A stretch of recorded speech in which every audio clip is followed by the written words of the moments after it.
Hey, let's talk about search, experience, and credence.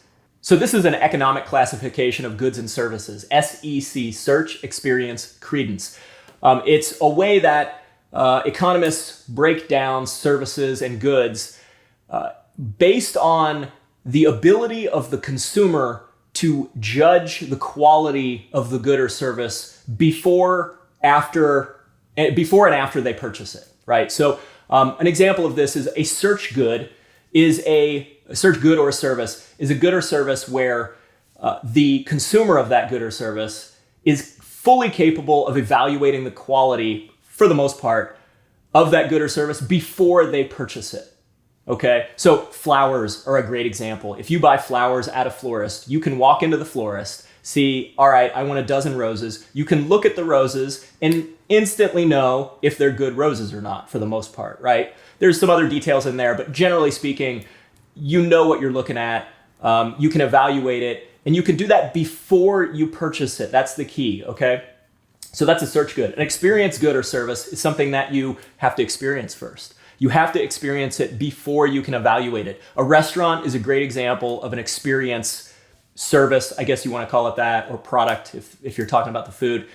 An experience service, you have to experience it. So I can't tell you what a restaurant tastes like, or if I like the food, or if it's any good, or if you should go there until I've already been there, right? But once I've been there, I can tell you pretty accurately if it was good food, if the service was good, all that kind of stuff, right? So that's an experience good or service. And then you have the third category in the SEC classification is a credence good or service. And with credence goods or services, you can't tell before or after you buy it. So what services fall into that category? Healthcare is a good one, legal services. So let me illustrate how this works, right? Let's say I'm a business owner. I want to get some contracts drawn up from my attorney. I call my attorney. I say, hey, dude, write up these contracts. He writes them up. He gives them to me. Are they good? I have no idea. There's no way to know. If I ever end up in court and have to put those documents to the test, that's pretty much the only way I'm going to find out if they're good. There's no way for me to know before I purchase those contracts or after I purchase those contracts if they're good. That's kind of why I'm hiring the attorney. Healthcare is very similar, right? Unless I have a background in healthcare or really extensive knowledge, I'm not going to know if my doctor is telling me the right stuff or the wrong stuff. It's just going to be really difficult for me to figure that out. So those kind of things are credence services or credence goods. And the important thing to think about when you're thinking about these, think about what your product is. What do you sell? What do you do? What does your organization do? What is your product? Is it a search good, a credence good, or an experience good? And that is going to really dramatically impact your marketing, okay? Because if you're selling flowers, you just have to make the flowers look good, right? And then just make sure everybody knows that you have flowers. And that's it, right? I mean, you can do some other stuff. Florists can go get like Google reviews and stuff like that and get that social proof. But at the end of the day, you just need people to know that you have flowers and that they look good. And that's it. Now, take a doctor, for example. A doctor is not going to do well with that strategy. A doctor is not going to do well by just saying, hey, we have medical services and come on in.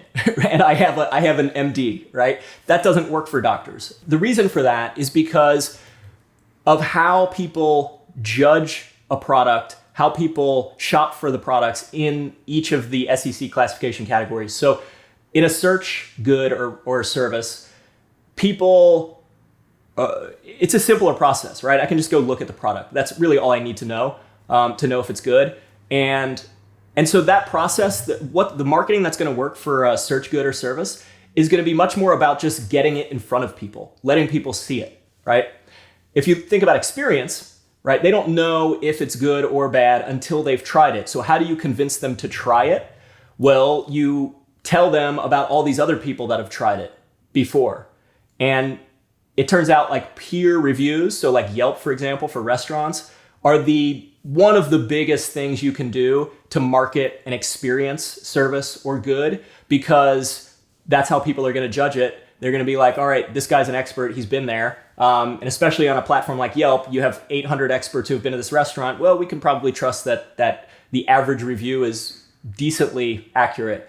And so we should go there, we shouldn't go there. And we can make that judgment based on these other people's opinions.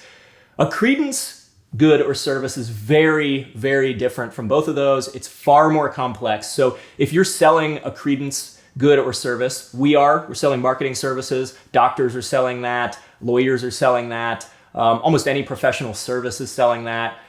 If that's what you're selling, then just getting your information out there, letting people know that you have this product and it exists and they can buy it is not going to do anything, right? So if we're a marketing company, if all we did was just have a website that said, we do these are our services and that's it, and that's the only thing we ever did to sell anything, we would never sell anything, ever, at all, because we're a credence service. Same thing with doctors, okay? I read this study a while back that looked at patient evaluations of their medical care. And what they found was that patients consistently judged medical care based on obvious information and not on information about the quality of care. So they would judge the medical services by how nice the doctor was, how friendly the staff was, how clean the office was, how fancy the office was. They did not judge the doctor on quality of care, even if that information was made available to them. And that's the interesting part. Even if they had data given to them about the technical quality of that doctor's care, they still did not judge the doctor based on that information. They still used this other information. And that's because they just, in a credence service or good, the customer just can't wrap their brain around stuff that they don't understand, right?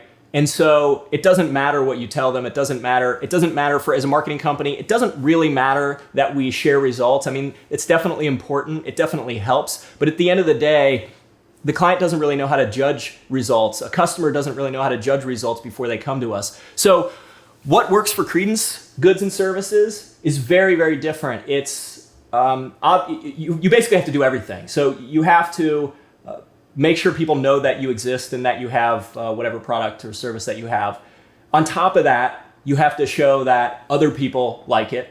And then on top of that, you need third-party expert testimonials or reviews. So it's not enough to say, hey, Joe Blow down the street tried this doctor and had a great experience. That's not enough for a doctor. You also need that doctor to have a third-party expert, so other doctors. And that's actually one of the best things a doctor could do or a lawyer could do, is say all of these other people in my field or this professional organization say I'm good and I know what I'm talking about. And you see organizations, you see super lawyers is like an attorney marketing company, and you see them actually doing this with, I forget what they call it. It's some kind of peer rating thing where attorneys rate other attorneys. And this is incredibly effective for attorneys because attorneys are a credence service. And one of the best things you can have is third-party expert testimonial for that. So when you're thinking about your marketing and your content and your website and all that kind of stuff, you got to think, which classification SEC am I in? And based on that, decide what type of content you need to create that's going to best communicate what you need to communicate to sell whatever you're selling.